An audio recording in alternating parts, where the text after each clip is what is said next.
Au cours des 4 dernières années, la Zambie a dû faire face à divers défis économiques. Il s'agit notamment du surendettement, la sécheresse, la faiblesse de la monnaie et la faible production de cuivre. Ces aléas ont eu un impact sur l'ensemble des entreprises, mais plus particulièrement sur celles du secteur informel. Depuis 2021 jusqu'à 2025, les affaires ne vont pas bien. Actuellement, l'économie se porte mal dans notre secteur d'activité. Quand les clients viennent, ils n'achètent pas. Ils disent qu'ils n'ont pas d'argent. Il m'arrive parfois de passer 2, 3 ou 4 jours sans trouver de clients pour acheter un panier. Mon activité a vraiment ralenti. Les deux hommes souhaitent que le gouvernement renforce les mesures visant à les aider à surmonter ces difficultés. Les autorités affirment que la situation s'améliore. Les investissements accrus dans le secteur de l'énergie ont permis d'atténuer les délestages et le kwacha s'est redressé, atteignant son plus haut niveau depuis 2024 au début du mois grâce à la hausse de la demande de cuivre. Chris Moutalé, dont l'activité de fret aérien dépend fortement de l'exploitation minière, estime que l'économie a pris un tournant.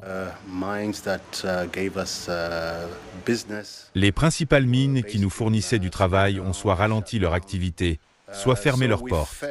Nous avons donc fortement ressenti l'impact de cette situation qui dure depuis 3 ans.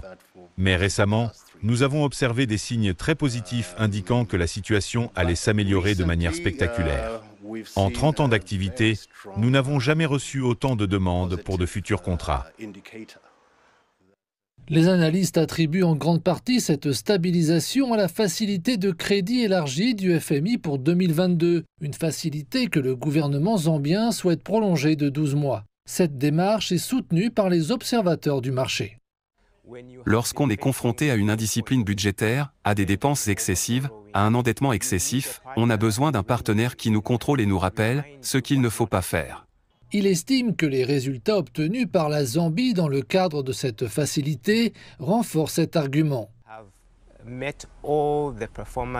Nous avons répondu à tous les critères d'évaluation des performances. La Zambie est en très bonne position pour obtenir une prolongation et je pense que c'est une bonne chose. En effet, l'année prochaine est une année électorale. Et sans garantie telle que le partenariat de responsabilité mutuelle avec le FMI, on assiste à des dérapages dans lesquels le ministère central et les ministères concernés dépensent plus que ce qui leur est alloué dans le budget. Le gouvernement a présenté sa demande de prolongation lors des réunions du FMI et de la Banque mondiale. À cette occasion, il a également sollicité des financements pour des infrastructures vertes et le traitement du cuivre.